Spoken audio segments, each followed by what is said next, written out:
Does it ever feel like 2026 decided what kind of year it was going to be before most of us were ready to accept it? We were barely into January when Al Mencho's capture broke and people could not look away. February came and Nancy Guthrie disappeared without a single answer left behind. We were still sitting with both of those when the United States and Iran stood at the edge of something that could have rewritten everything, and somehow most of the country moved past it in a week. Loss after loss, case after case, and this year is not even halfway done. Then came April 19th, Shreveport, Louisiana. Before the city was fully awake, 8 children had been killed inside a home on West 79th Street. 3 boys, 5 girls. The youngest was 3 years old. The oldest was 11. And somewhere in that same house, a 12-year-old girl named Markiana jumped off a roof in the dark while the gunfire was still happening below her. She landed. She survived. Every outlet mentioned her in one sentence and moved on. This video does not move on. Today this channel covers 3 things no other video on this case has assembled in one place. The 2 warnings, 3 years apart, that multiple people heard and no system ever received. The 3 federal defendants this case produced, and what connecting them reveals. And the specific institutional decision made 1 month before the deadliest domestic violence event in Louisiana state history that nobody has named directly. Markiana is still out there. The investigations are still open. And these 8 children are owed everything. Let's get into all of it. Shamarr Elkins was born December 7, 1994 in Shreveport, Louisiana.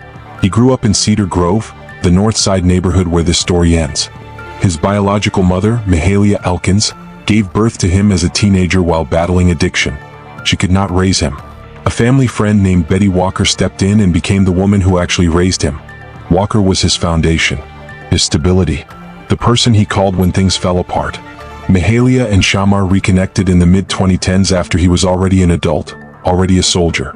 At 18, Elkins enlisted in the Louisiana Army National Guard. He served 7 years as a signal support system specialist and a fire support specialist. Both roles involving weapon systems, coordinating firepower, and operating under pressure. He was never deployed overseas. In August 2020, he left the Guard as a private, the lowest enlisted rank, and returned to Cedar Grove. 7 years of military training. No documented transition support on public record. No bridge between service and civilian life. He went to work at UPS. His co-worker Willie Vasher described him to the New York Times as someone who appeared to be a devoted family man. But Vasher noticed something he could not explain away. A bald spot on Elkins's head. Not from genetics. From stress. He pulled his own hair out throughout the workday, strand by strand, every shift. His family had noticed it too. Everyone around him could see it. Nobody asked what it meant. By 2026, Elkins had 2 households. He was married to Shaniqua Pugh, with whom he shared 4 children. He also had a previous relationship with Christina Snow, with whom he had 3 more. Christina lived on Harrison Street, 1 block from the West 79th Street home where Elkins lived with Shaniqua. 2 families. Financial pressure across both. A marriage dissolving. A criminal history most people in his life knew nothing about. Troy Brown, Elkins's brother-in-law, who lived in the West 79th Street house, described the home to CNN as a place that was never quiet. These were 8 babies, precious babies, babies that I took care of, helped take care of, helped raise daily on a daily basis. I've lost 8 parts of me because I loved each and every of them like they were my own. Brown left for his night shift at 9 p.m. on April 18th. Elkins was calm, joking around as Brown moved his car from the driveway. Brown's nephew Mark Hayden Pugh, age 10, was alive inside that house when Brown drove away. Mark Hayden did not survive the night. The visible sign was there. It had been there for years, in the pulled hair, the financial pressure, the 2 households 1 block apart, the man who smiled through all of it and said nothing to anyone who could have acted on it. The systems around him registered nothing, because they were never given what they needed to register anything. That is what this video is about. Markiana was asleep in that house when Troy Brown drove away. Shamarr Elkins had at least 2 prior criminal convictions before April 19, 2026. The first was a DWI in 2015. The second is the one that changes everything about what happened on that Sunday morning. On March 18, 2019, Elkins was arrested after reports of shots fired in the vicinity of Caddo Middle Magnet School. He entered a plea of guilty to illegal use of a weapon and was sentenced to 1 year at hard labor. That year was suspended and he was placed on supervised probation for 18 months. Here is where precision matters, and where most coverage has been slightly imprecise. Under Louisiana law, a person convicted of illegal use of a weapon is banned from having a gun for at least 10 years, meaning from 2019, Elkins was state prohibited from possessing any firearm until at least 2029. However, because that conviction resulted in probation rather than a prison-eligible felony sentence, his record fell short of the legal threshold for a federal firearms ban. Louisiana state law prohibited him. Federal law may not have. That gap between state and federal prohibition is not a footnote. It is the precise crack through which everything that followed passed. On April 19, 2026, Elkins arrived at two homes with two weapons: a small caliber handgun used in the first part of the attack, and a Mossberg rifle-style pistol, what police described as an assault pistol, that he was still carrying when officers confronted him in Bossier City hours later. A man prohibited by Louisiana state law from touching a firearm since 2019. Two weapons, two addresses, before sunrise. How those weapons reached him involves two more convicted felons, one illegal transfer, and a federal case that has not been fully assembled in one place until now. The legal system gave him a prohibition on paper. And the prohibition sat on paper while the weapons moved through the next section. The paper never touched. This is the section most channels mentioned and moved past. This video stays here. ATF and the Shreveport Police Department conducted a firearms trace on the rifle Elkins used in the shooting. That trace led to the original legal purchaser. That purchaser identified Charles Ford, 56 years old, Shreveport resident, and himself a convicted felon, as the person she had given the weapon to. When agents first interviewed Ford, he denied ever having it. He later admitted he kept it under the seat of his truck and that he believed Elkins had taken it from him. Ford was charged April 21 with being a felon in possession of a firearm and making a false statement to federal agents. He faces up to 15 years on the possession charge and 5 additional years for lying to investigators. Court documents show Ford was convicted of simple robbery in 2000 and domestic abuse battery in 2011. 2 convicted felons. 1 illegal weapon. A state prohibition on the books since 2019. None of it flagged until after 8 children were dead. When the chase ended and Elkins was running from police in a stolen red Kia Sportage in the final minutes of his life, he drove to one specific address. The home of a man he knew. A man described in a since-deleted Facebook post as someone who had helped raise him. On April 23, the United States Attorney's Office for the Western District of Louisiana charged Michael Maines, 54, with illegally possessing a firearm while subject to a domestic violence injunction. A review of Maines' history showed he had been subject to an active domestic violence protection order since October 2024, served on him in December 2024, lasting until May 2026, all of which prohibited him from possessing firearms under federal law. Maines faces up to 15 years in federal prison. He has been released on a $25,000 unsecured bond, required to wear an ankle monitor and remain on home detention. His next court date is May 13, 2026. The man Elkins chose to run to at the end of everything was himself illegally armed. Himself under an active domestic violence protection order.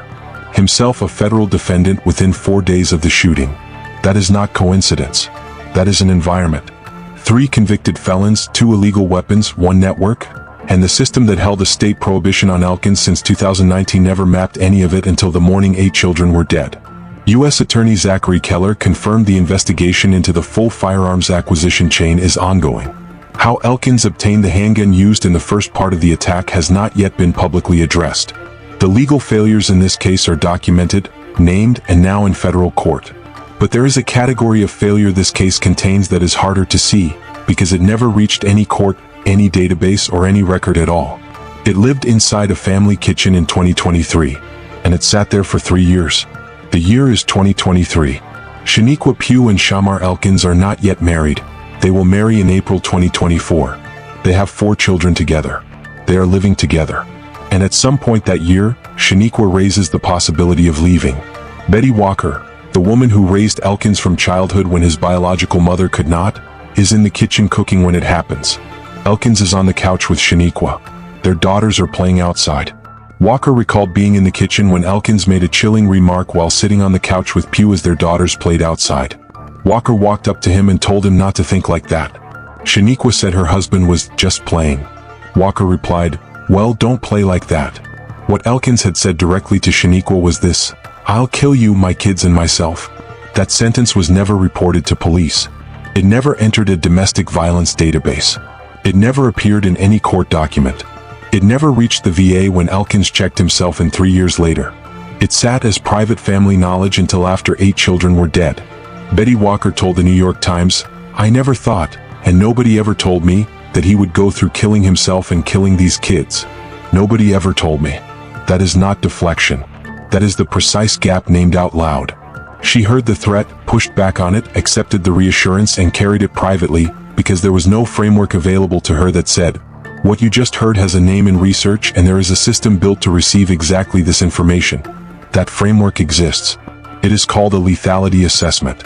Domestic violence advocates, law enforcement, and family courts use it. It only functions when the information reaches it. The 2023 threat never did. The divorce papers were eventually filed. A relative confirmed that Elkins and Shaniqua were due in court on April 20th, the morning after the shooting. The 2023 threat was about to become legally irrelevant because the marriage was ending with or without his consent. Researchers who study intimate partner homicide are consistent on what that moment means. Empirical studies find that the risk of lethal violence increases sharply when a survivor attempts to leave, with explicit pre-separation death threats sitting at the top of the lethality risk hierarchy. Not expressions of frustration, declarations of ownership. Homicide data from the US, Canada, and Australia consistently shows lethal violence is more common among separated than divorced women. The filing of divorce papers was not a resolution. It was statistically an escalation. Research also confirms that victims of domestic violence are less likely than victims of other crimes to report to police, because of fear of retaliation, fear of escalation, and the calculation that leaving carries its own risk. Shaniqua's decision to stay was not a failure of judgment. It was the decision of a person who understood the danger on both sides of the choice. The 2023 threat lived exactly where most high-risk pre-separation threats live, inside the family, heard by witnesses, never reaching any system equipped to act on it. Research shows that for 44% of domestic violence-related fatalities, prior contacts with social services or legal systems were documented. Those contact points are intervention windows. Without the 2023 threat on any record, every window that followed was working from an incomplete picture. A system cannot act on information it was never given. January 2026. Shamarr Elkins walks into the VA hospital in Shreveport voluntarily. Betty Walker confirmed to the New York Times this followed a suicide attempt. He recognized something was wrong. He sought help. He stayed approximately 10 days. He was discharged. Troy Brown told reporters Elkins seemed better when he came home, talking about being a good father, talking about getting things right. Brown asked him directly whether he needed to go back. Elkins said he was fine. He would just deal with it. What the VA discharged him back into was unchanged. The divorce was proceeding. Financial pressure across 2 households remained. The marriage was dissolving on a timeline he could not stop. The 2023 death threat was not in his file. The weapons conviction was on record, but its connection to his discharge plan has never been publicly addressed. Whether a lethality screening was conducted, whether the pending divorce was flagged as a risk factor, whether the 2019 firearms conviction was cross-referenced with his discharge, none of those questions have been answered publicly. The VA has not addressed a single one of them as of this recording. Within weeks of discharge, the conditions around him deteriorated further. Then comes Easter Sunday, April 5, 2026, 14 days before the shooting. In an Easter Sunday conversation with his mother Mahalia and his stepfather Marcus Jackson, Elkins tearfully said he wanted to take his own life and that his wife wanted to file for divorce. Jackson told him, "You can beat stuff, man. I don't care what you're going through, you can beat it." Elkins replied, "Some people don't come back from their demons." The call ended. No crisis line was called. No welfare check was made. No one contacted police or the VA. Here is the research that reframes that call. Between 70 and 90% of people who attempt suicide told someone first. Not a professional, not a system, but a family member or a friend. The people holding the warning signs are almost never the people trained to recognize them as warning signs. Marcus Jackson responded with love, with encouragement, with the only tools available to a man who was never taught what that call meant clinically. Guidelines for families in that moment specify calling 911, explaining there is a psychiatric emergency, requesting a crisis intervention team officer. He did not know those guidelines. Most families don't. The VA was the last professional checkpoint. It received him, assessed him with incomplete information, and returned him to the same conditions that produced the crisis. Within 14 days of that Easter Sunday call, with no intervention, no follow-up, No connection between the 2023 threat and the discharge record and the divorce and the weapons prohibition. The conditions that had been building since 2019 became irreversible. Saturday afternoon, April 18, 2026. Less than 12 hours before the first 911 call, Freddie Montgomery, a neighbor across the street, walked past and saw Elkins sitting on his front porch watching the children play in the yard. The two men waved at each other. Montgomery told CNN there was nothing in that moment that suggested anything was wrong. That same evening, Elkins took his eldest daughter to dinner. Just the two of them. He posted about it on social media with laughing emojis. The night before he killed her siblings, he was photographed smiling over a burger with his child. At 9 p.m., Troy Brown left for his night shift. Elkins was calm, joking around. Brown moved his car from the driveway to let him leave. Brown's nephew Mark Hayden, age 10, cousin to Elkins's children, the child Brown had helped raise, was alive inside the house. Brown's wife Keosha was inside. Markiana was inside. Brown drove away. Behavioral research on familicide is consistent on what the apparent calm in those final hours means. Perpetrators in these cases rarely act impulsively. The violence is planned. The trigger is not sudden rage. It is the perception of losing control, a court date, a finalization, a point of no return. The divorce papers were ready. The court date was the next morning. The 2023 threat, "If you try to leave I will kill you, the children, and myself," was about to become legally irrelevant because the marriage was ending with or without his consent. Every element of the behavioral pattern was present. The planning, the surface calm, the trigger, the point of no return. The hours between 9 p.m. and 5:55 a.m. are not fully documented in any public source. What is confirmed is where those hours ended. 5:55 a.m. Shreveport police received the first call, a disturbance at the 300 block of West 79th Street. The caller, identified as Keosha Pugh, stated she was on top of the house, that the suspect was inside, and that a male had been shot. Minutes later Keosha called again. She stated that Shamarr Elkins had shot everyone inside the home. She and her children had fled from the roof and were now in the backyard. That was Markiana's mother, on the roof, calling 911, while the attack continued below. 6:01 a.m. officers arrived on scene. 6:07 a.m. A second call was received from Harrison Street. The caller was Christina Snow. She reported her boyfriend had shot her in the face and had taken her 3 children. She used Siri to make that call. Shot 9 times. Conscious enough to give investigators a full account of what happened at her door before sunrise. 6:10 a.m. dispatch linked the Harrison Street shooting to West 79th Street. Police spokesperson Chris Bordelon confirmed that most of the children appeared to have been shot in their sleep. Most were shot in the head. 7 of the 8 were found inside the home. The 8th was found dead on the back roof. Bullet holes were recovered from the rear door, evidence that at least some of the children had tried to escape through the back of the house and did not make it out. The 8 children confirmed by the Caddo Parish Coroner's Office: Jayla Elkins, age 3, Shayla Elkins, age 5, Braylon Snow, age 5, Kadarian Snow, age 6, Kayla Pugh, age 6, Layla Pugh, age 7, Mark Hayden Pugh, age 10, Soraya Snow, age 11, 5 girls, 3 boys, all killed at West 79th Street before Shreveport finished waking up. Before fleeing, Elkins committed a carjacking at West 79th Street and Linwood Avenue, taking a red Kia Sportage.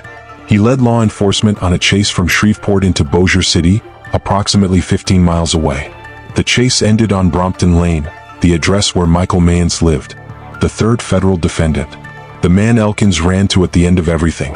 According to confirmed reporting, Elkins died from a self-inflicted gunshot wound following a confrontation with police. The Louisiana State Police investigation into the officer-involved shooting remains officially open. Whether Elkins died by self-inflicted wound or officer gunfire has not been formally confirmed by investigators. Louisiana State Police confirmed results will be delivered to the Caddo District Attorney's Office when complete. 7:03 a.m. Shamarr Elkins was pronounced dead at the scene. The perpetrator's timeline is closed. Every investigation connected to it is not. The survivors are still here. And one of them jumped off a roof in the dark to survive the morning he chose. This is where we come back to Markiana. She is 12 years old. She was asleep in the West 79th Street house when Troy Brown drove away at 9 p.m. on April 18th. She was inside that house when her mother made 911 calls from the roof above the attack. She jumped in the dark alongside her mother. She landed with scratches. Her mother Keosha Pugh broke her pelvis and hip on the same fall.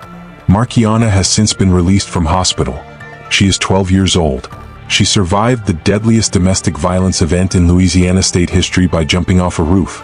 She is now navigating the aftermath, what she heard, what she saw, what she lost, in a family that has been torn completely open, with resources that are not confirmed to be in place. In a city that pulled back its domestic violence infrastructure 1 month before this happened. Nobody is talking about Markiana. Every outlet mentioned her in one sentence. This video is naming her by name because she is not a detail. She is a child who survived something that should not have been survivable and is now living inside the wreckage of it. Christina Snow and Keosha Pugh have been discharged from hospital. Shaniqua Pugh remains hospitalized and recovering. Leshun Berry, aunt to Christina's 3 children, confirmed the families are currently displaced and in need of ongoing support. 3 families displaced. 2 mothers discharged into displacement. 1 still recovering. And 8 children who are gone. Now the detail that this video has been building toward, the one that belongs here, not in the open, not in the close, but here where the full weight of what was lost can finally land. Shamarr Snow was 11 years old. She had a plan. She wanted to open a homeless shelter. Her aunt said she is now preparing to carry that dream on. Shamarr Snow was 11 years old and she already knew what she wanted to build in the world. She wanted to create a place for people who had nowhere to go. She will not get to open it. Her aunt is carrying it now. If this video gave you something you could not get anywhere else, share it, subscribe, not because this channel asks for it, but because this case is not finished. And when it develops, you need to be here. Here is the institutional decision that preceded this case that no other channel has named directly. In March 2026, 1 month before the shooting, the Shreveport City Council voted to withdraw from a partnership with the Caddo Parish Sheriff's Office to operate a domestic violence resource center at a new police substation. The city reduced its domestic violence infrastructure 1 month before the deadliest domestic violence event in Louisiana state history. Now the complete picture, assembled together for the first time. A 2019 state weapons conviction prohibiting Elkins from possessing any firearm until at least 2029, never enforced. A 2023 death threat against his wife and children, heard by 2 witnesses in the room, never reported to any authority. A January 2026 VA hospitalization following a confirmed suicide attempt. Discharged back into unchanged conditions with no public record of lethality screening and no cross-referencing of the weapons conviction, the pending divorce, or the domestic situation he was returning to. An Easter Sunday call 14 days before the shooting in which he told his stepfather some people don't come back from their demons. Heard, absorbed, no crisis intervention followed. 2 convicted felons in his immediate network with illegal weapons. A 3rd convicted felon, illegally armed under an active domestic violence order, whose home became the final address. A city that pulled back its domestic violence resources 1 month before he used those weapons. 5 data points. 3 federal defendants. 2 private warnings. 1 institutional retreat. None of it connected before April 19th. 5 investigations remain open as of this recording. The ATF full firearms inquiry. The Ford prosecution. The Mains prosecution, next court date May 13th. The Louisiana State Police officer involved shooting investigation. The Shreveport Police Department active motive inquiry. The VA discharge records remain unreleased. The lethality screening question remains unanswered. The handgun acquisition remains publicly unaddressed. This case is not finished. When Ford's case moves, when Mains appears on May 13th, when the VA is forced to answer, this channel will be here. Because Markiana is still out there. The mothers are still displaced. Shamarr Snow had a plan for a homeless shelter that the world is going to have to carry for her now. And these 8 children, Jayla, Shayla, Braylon, Kadarian, Kayla, Layla, Markaden, Soraya, are owed a complete accounting of every warning that was heard and every system that held a piece of their story and never connected it to the others. That accounting is still being written. We will be here when it is.